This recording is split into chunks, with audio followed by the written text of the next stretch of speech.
So today we're going to be talking about real-world triangle problems. Now you've been spending the last few lessons learning about laws of sines, laws of cosines, right triangle problems, and today is when you're going to get to put it all together. The notes are N65, and we start out with Calvin Butterball. What we're going to do is we're going to do problem 1, we're going to flip to problem 3, and then you're going to put on your little seat belts of math, and we'll go to problem 2. That is a bumpy ride. So here we go. Calvin Butterball is waiting outside the school building for his trigonometry test to begin. He observes that the flagpole is casting a shadow on the ground, and he decides to calculate how high the pole is, of course, which most students do.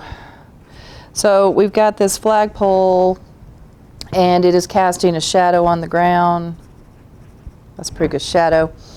And Calvin Butterball is looking at this, and he steps off the shadow and finds it to be 22 meters long.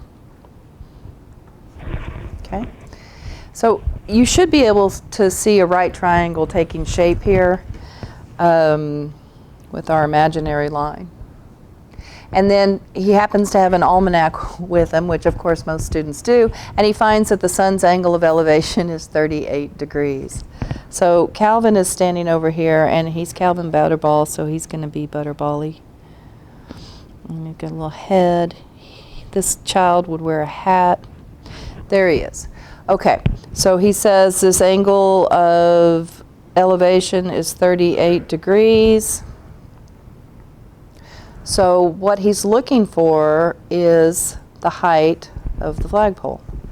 So you've got a fairly simplistic right triangle problem here. I've got an angle measure, I'm looking for an opposite, and I have an adjacent. The tangent of 38 degrees is going to be the height of the flagpole over 22 meters. So 22 times the tangent of 38 degrees is the height of the flagpole. Again, be sure that your calculator is in degrees. You don't want to solve this and then find out you've been in radians. So the height of the flagpole is 17.188 meters. Again, a fairly simplistic right triangle problem. Now, and again, we'll come back to problem 2 in just a minute. You may want to get some extra paper. Here we go, problem 3. The country of PreAP has launched 2 satellites, and the government of Noya sends their astronaut Ivan Advantage to observe the satellite. As Ivan approaches the satellite, he finds one of them is 8 kilometers and the other is 11 kilometers from him, and the angle between the two with Ivan is the vertex. So I've got Ivan astronaut in space, and he is making an angle between the 2 satellites. So one of the satellites is over here, and the other satellite is going to be over here. And they were telling me that if he's the vertex, he is 120 degrees. One of the satellites is 8 kilometers from him, so here's a satellite. I don't really know what a satellite would look like. So there's my spiky satellite, and it is 8 kilometers from him. The other satellite, I'm going to do this one differently, is 11 kilometers from him. So how far apart are these satellites? Now, when they ask you a question like this, what they're looking for, let me use a different color, is the distance between these 2 satellites. That's what we're looking for. So what I have, basically, I've got a side, and then an angle.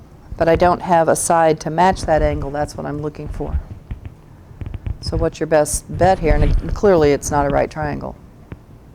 So we're going to use law of cosines, right?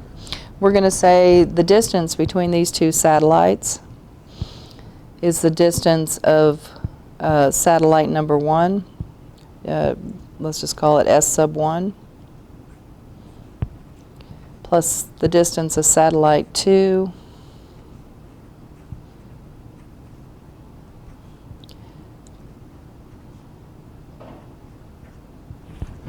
Okay, and I'm not going to give a nickname to his angle measure.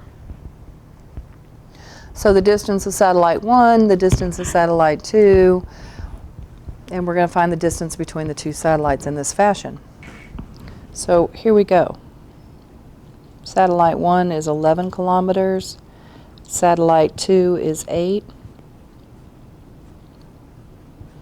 And I know that the angle Ivan makes as he's viewing these is 120 degrees.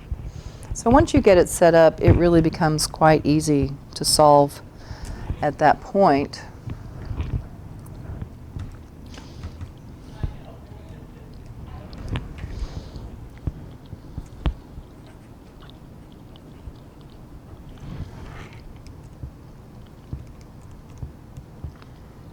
And again, think about where 120 degrees is in your circle, right? We're going to have a negative cosine, so we're going to be adding.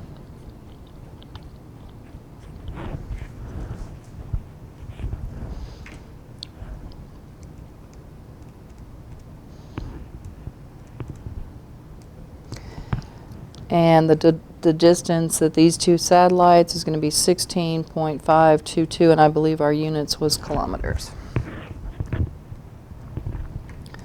So you can use the laws of sines and cosines to your advantage when you have a triangle that's clearly not a right triangle. Okay, here we go. Problem 2.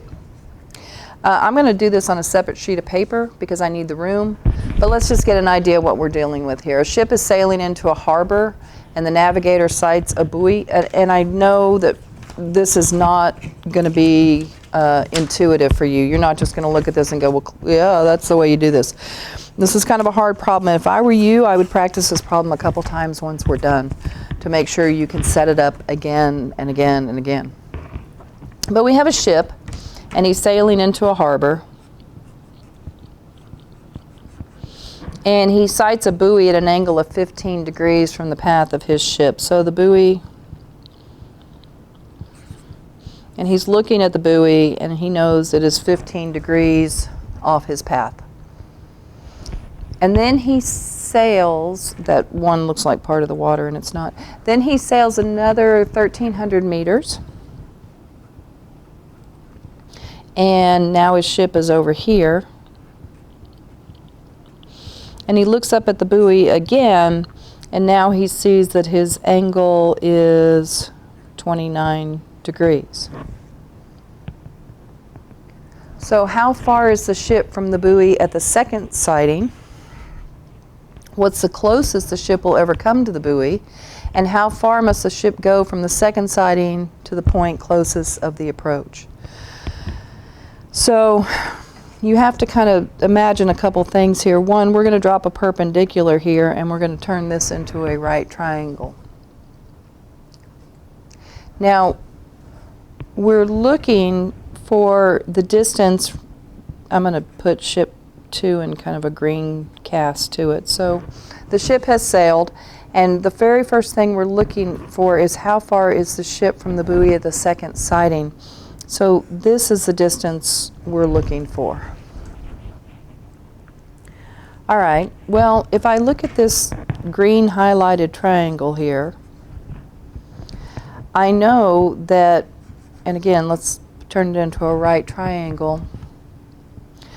I could use the sine of 29 degrees and its opposite, so this height here, over the hypotenuse, and the hypotenuse is the distance I need. But at this point I have too many variables. I'm stuck and there's really nothing I can do. So what we're going to do now is go back over to the blue shaded triangle over here. And we're going to say, wait a minute, let me just pull this piece out for you here. If I've got, I'm trying to recreate this drawing, and I realized I didn't quite get it there, but that's all right. If I've got these two triangles, and I know this is 1300 right here. Well, I've got a triangle right here. And if I've got an angle and a side, I can use that information to find the length of the missing side that I want here. So think to yourself for just a minute. Here I'm at 0 degrees, here I'm at 180, and I'm in my unit circle, if you would, my Cartesian plane. So I know that this is 90 degrees, making this 90 degrees. All right, well, why do you need to know that? Well, think about this for a second. I've got this straight path here, and here's 29 degrees, which means this angle must be, well, 180 minus 29, right? So this angle, and this is where I need another piece of paper to convey this message.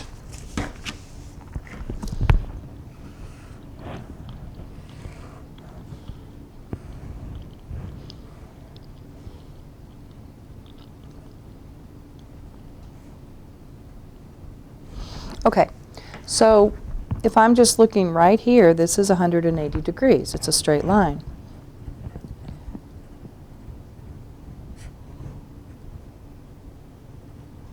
This side is 151 degrees. Now keep in mind what we're looking at. We're just dealing with the highlighted triangle. I know that the ship originally was here, and then he sailed over here, and that was 1,300 meters. Yeah. So now, if I take this highlighted triangle out, I've got 15 degrees, I have 151 degrees, and I have 1,300 meters here. Which means if I could figure this out, then I could use the law of sines to help me solve this length right here. And this length right here that I'm highlighting is this. Okay, so let's see if we can do that. I've got 180 degrees in a triangle, excuse me, and there's 151 and there's 15. So that is leaving me, what, 160,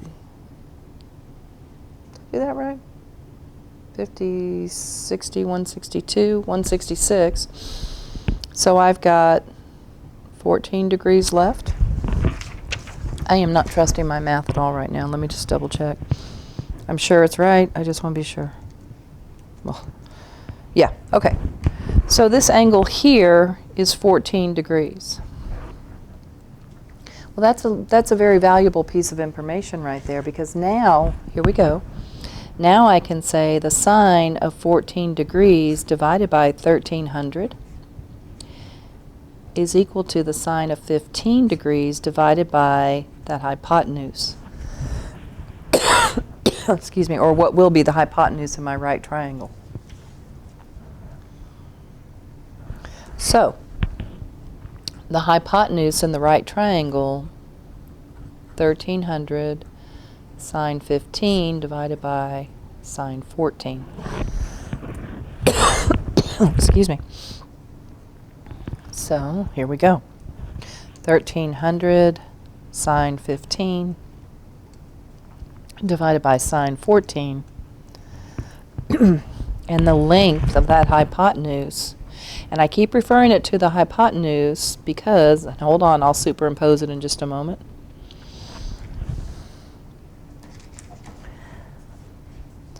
That is on this separate triangle here. Now, again, now the ship is here, right? And he's got this 29 degree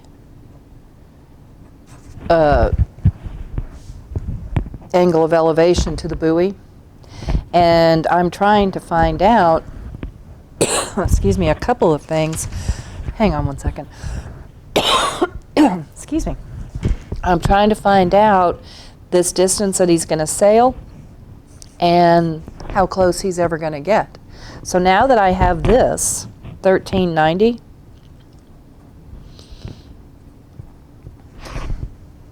Now, I'm going to take that triangle out, just the right triangle. So if I remove the right triangle,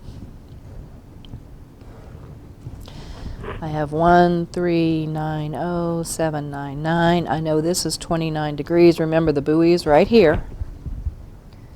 Now I can find the height, how close that ship is going to get to the buoy. By the way, we answered part A of this question. How far is the ship from the buoy at the second sighting? Remember, the ship was over here.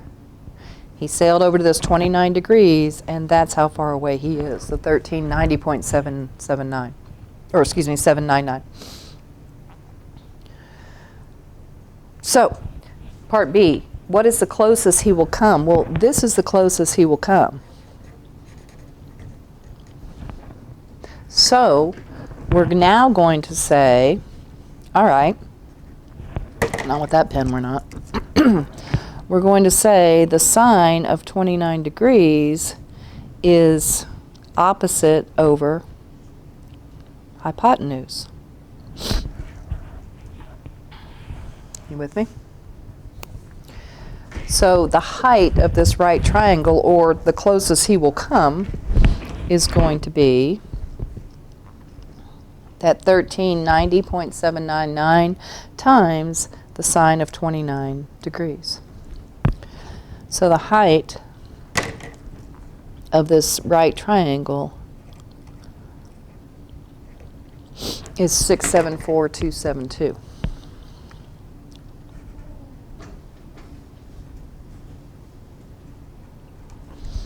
Okay, so what we've done, and again, this gets a little confusing, but we started out with two triangles. We found how far the ship was from the buoy on the second sighting. We have found how far the ship will be from the buoy when it's the closest to the buoy. And now the very last thing, how far must the ship go from the second sighting to get to this point? So this part right here, this green line I have, this is what we're looking for. So what we're going to be doing here, and again, let's think this through for just a moment. We're dealing with this right triangle piece. We've got a height. We have an angle measure. So what I would suggest you do is the tangent of 29 degrees is opposite over adjacent.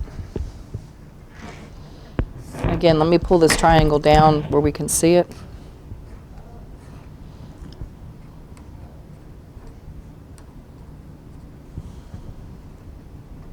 All right, so that's the triangle you're dealing with. So we're going to take this adjacent side right here that we're looking for. Is going to be 674,272 divided by the tangent of 29 degrees. And that's going to tell us how far this ship is going to have to sail to get to that point. So here we go. Let's see if we can get everything up there. So 674.272 divided by the tangent of 29 degrees. And he's going to have to sail an additional 1,216.418. What are we dealing in? What is our units in this problem? Meters. To get where he needs to be. So again, you've got a lot going on in this question. Let's go back through it one more time. We've got the ship sailing into the harbor. Here he is. He's looking up at this buoy with 15 degrees. He sails 1,300 meters. Again, looks at the buoy, and now he has an angle of elevation of 29 degrees. And they're asking us, how far is he here? Well, you've got these two triangles. And before you can even start to solve, you're going to have to recognize the degrees in this highlighted triangle. If this is 29, 180 minus 29, remember you've got a straight line here. That makes that 151, giving you 14 degrees up here. So now you're going to employ your laws of sines. And you're going to say, okay, Sine 14 over 1300. And again, please don't underestimate how complicated it was to find that 14 degrees. This isn't something that just jumps off the page. So rework this, rethink it, because it's not like, oh, well, clearly it's 14 degrees. You're going to have to think that through. But once you get it, you're good to go. So you've got sine 14 over 1300 is sine 15 over I don't know. And the I don't know turns out to be 1390.799. Now again, that borders on both triangles. It's the leg of the first triangle and it's the hypotenuse of your right triangle that you've created. Now you can use this information because now you're trying to find out when the ship will, or where it will be when it is the closest. And that's this pink triangle over here. And we're using the sine of 90 is the height over that hypotenuse, which you had to find by backing out of that 29-degree angle. So you've got a height here, and then after that, the tangent, that really isn't as difficult. But again, you have a lot going on. So walk yourself through this problem 1 or 2 more times, and we're about to do another one very similar to it, and you'll start to see the pattern emerge as we go. Okay, let's head over to the assignment. And hang on a second, I've got a lot of paper up here.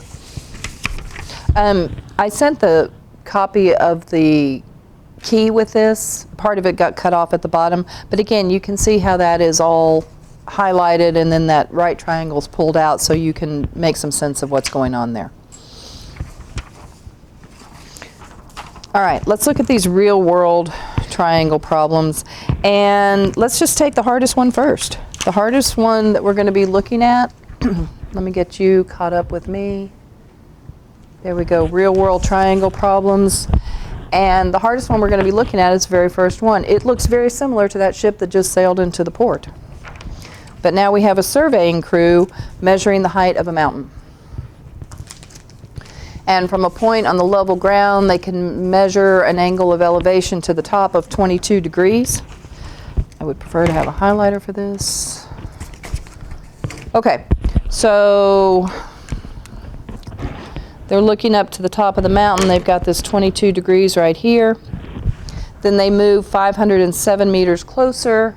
They measure again, and now they've got an angle of elevation of 36 degrees. How high is the mountain? Okay, so you've got basically the exact same problem, except instead of a ship, it's a surveying crew. But you've got to deal with these 2 separate triangles. So here's my first triangle.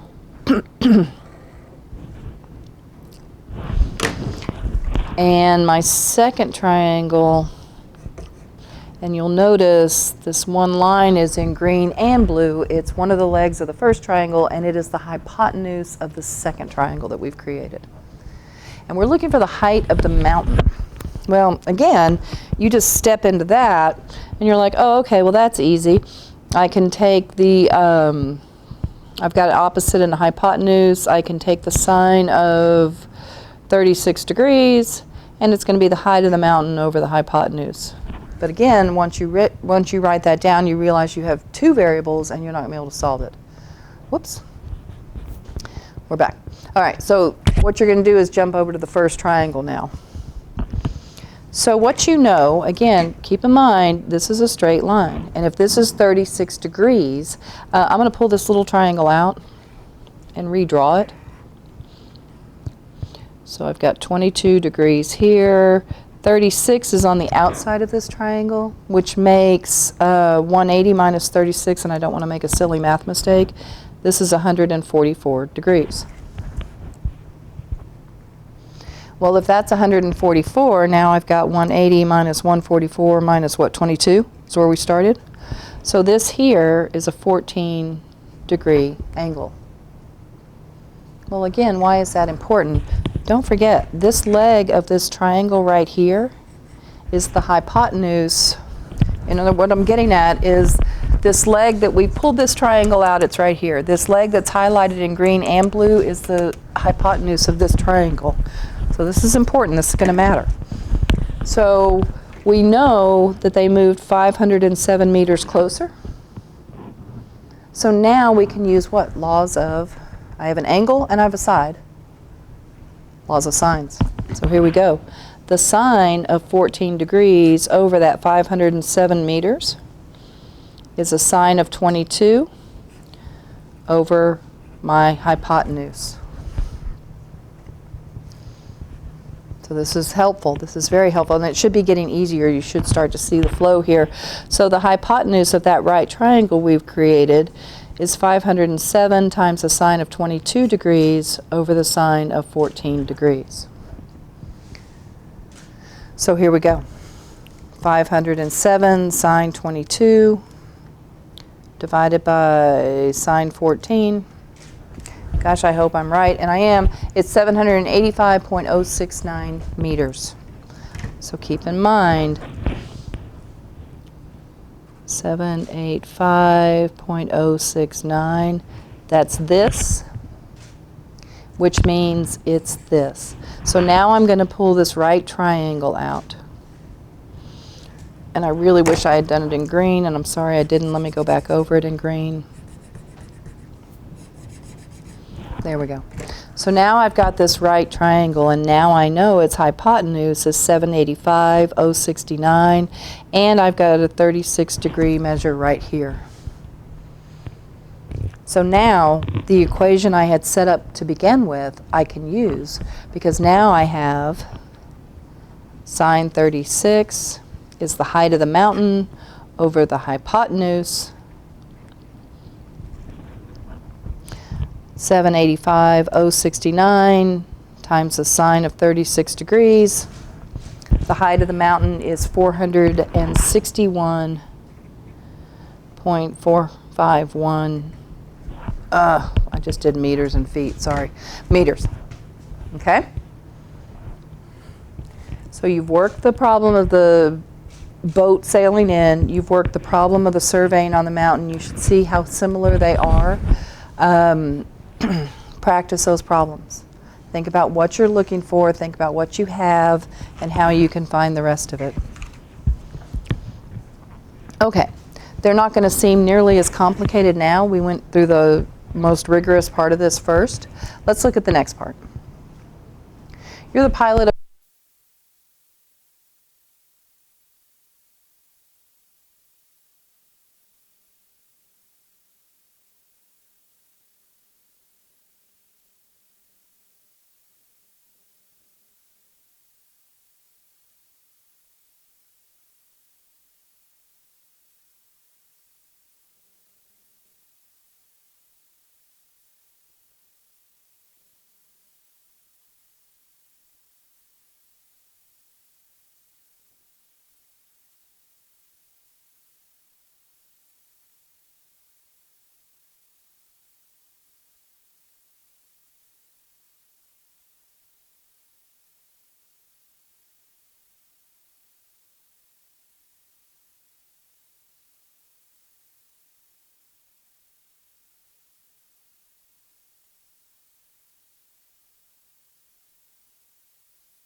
It did.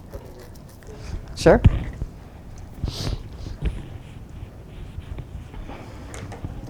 Keep going or wait? Yeah, let's see. Yep, you're back. Oh, okay, sorry about that, you guys. All right, so we're going to verify that secant cosecant, or plus cosecant over 1 plus tan is. Now, I can get secant, cosecant, and tangent all into sine and cosine. So I'm going to do that, and I've got 1 over cosine plus 1 over sine is 1 plus sine over cosine. Now, all my terms include sine and cosine. So in the numerator, right to left, left to right, denominator, denominator, that's going to give me sine plus cosine over cosine sine divided by right to left, left to right, denominator, denominator, cosine plus sine over cosine. Clearly you can see when you're going to flip and multiply this, so this is going here and it's going to flip.